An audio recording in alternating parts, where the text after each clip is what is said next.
Un homme ne doit pas se taper la poitrine en disant oui, de toutes les manières, j'en ai marre. Maintenant, c'est le divorce. C'est ton échec. C'est ton échec. On t'a nommé général d'une troupe. Tu as été incapable de conduire cette troupe. C'est ton échec. Tu ne dois pas te taper la poitrine. Ne dis même pas. Cette femme-là, elle est trop impolie. C'est comme ça qu'on s'est séparés. Est-ce que tu penses que toi, tu vas seulement vivre avec une femme qui a déjà tout et qui est parfaite? Le rôle du chef, c'est aussi de modeler la personne qui est à côté. J'attends que les mariés disent Amen 3 fois.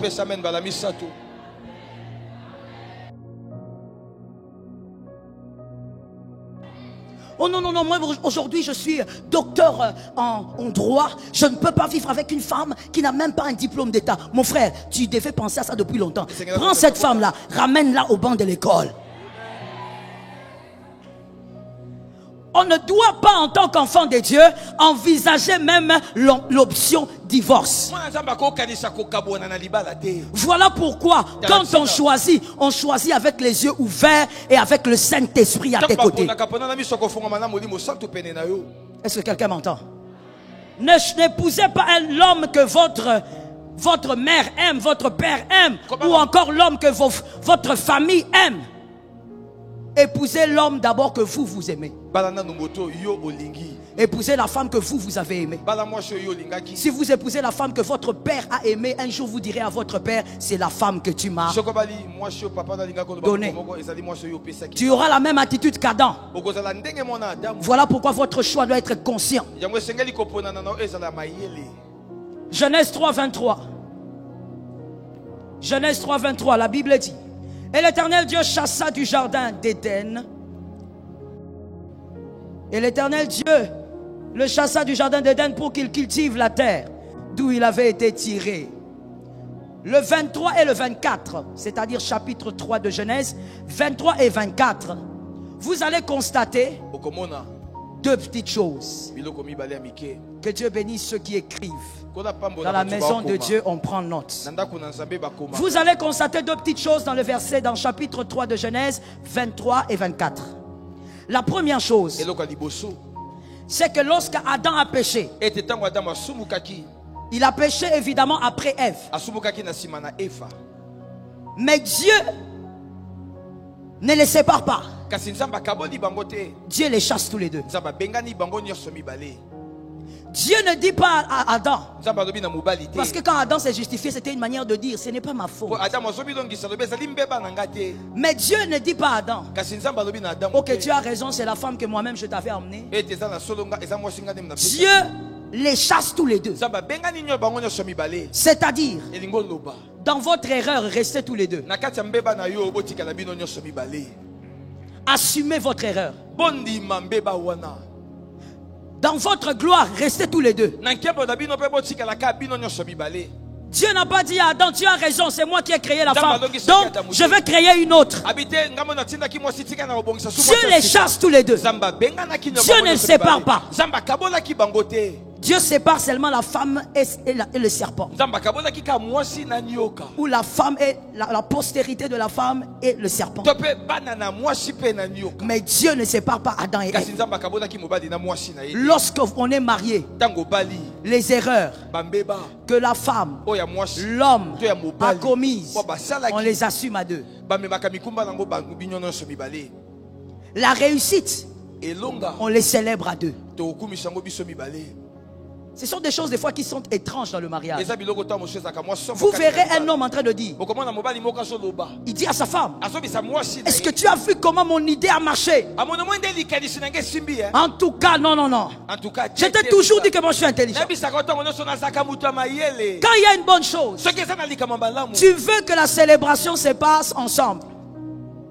Mais quand il y a l'erreur, tu veux que l'erreur soit pointée quelque part. Ce n'est pas en vain que la Bible dit, l'homme et la femme s'attacheront et deviendront Vous devez partager vos joies et vos pleurs. Vous devez assumer vos échecs ainsi que vos célébrations. Mais restez ensemble. La deuxième petite chose qu'on voit là-bas, dans le 23 et dans le 24, ça c'est très important. Dieu dit, la Bible dit, il chassa. Non, c'est pas ce que la Bible dit. C'est pourquoi il faut donner les versets. C'est ainsi qu'il chassa. Lisez. C'est ainsi qu'il chassa.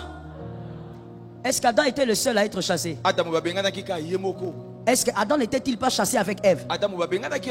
Pourquoi on ne parle pas de Ève? Ça c'est le 25-24 que tu m'as donné. 23. Ça c'est déjà 24. Vous voyez la différence? Ou bien la nuance. Là, on chasse les deux, mais la Bible dit Dieu chassa Adam, comme si Ève était restée dans les jardins. Et le 23, la Bible dit quoi? Lisons. Et l'Éternel Dieu, c'est au pluriel ou au singulier? Peut-être que moi je ne vois pas bien. Mais ils étaient à deux. Pourquoi, lorsqu'on parle de chasser, on ne parle pas de Ève? Ève n'était pas restée dans le jardin. Parce que pour Dieu, dans un foyer, il n'y a pas deux chefs. Il y a un seul. Je continue.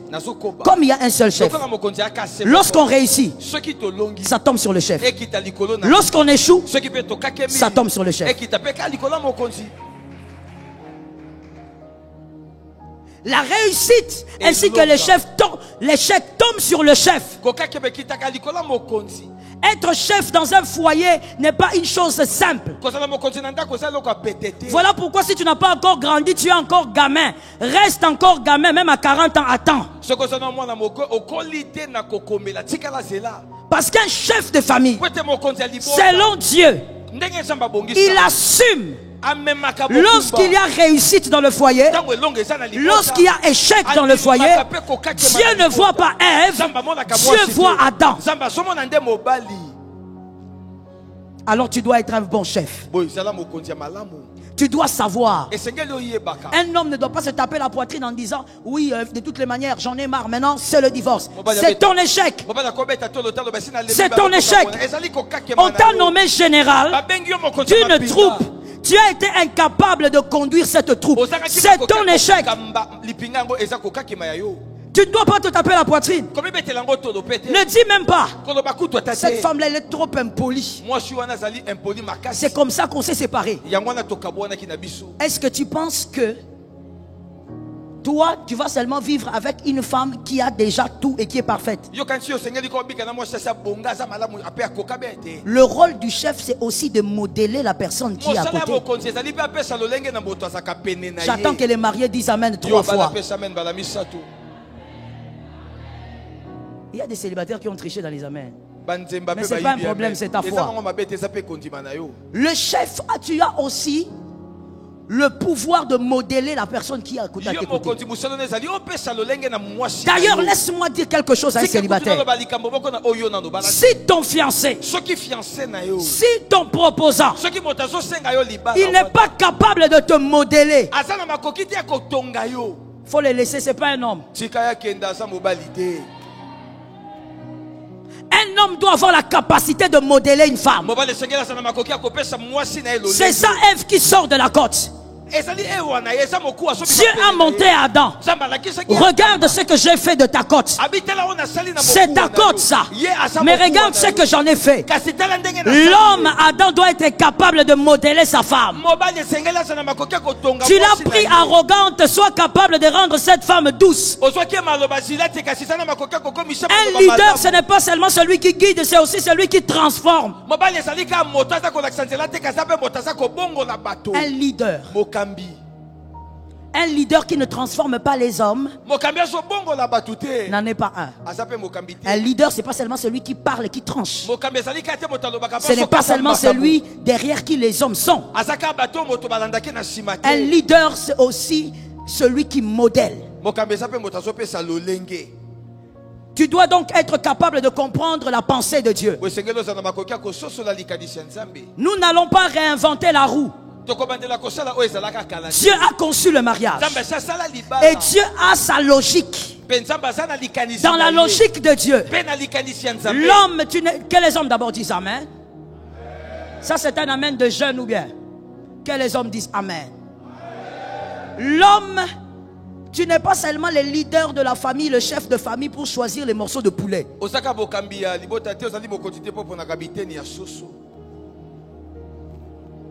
Les gros morceaux de poulet, c'est pour toi. Il y a même des hommes qui les comptent. Il est où?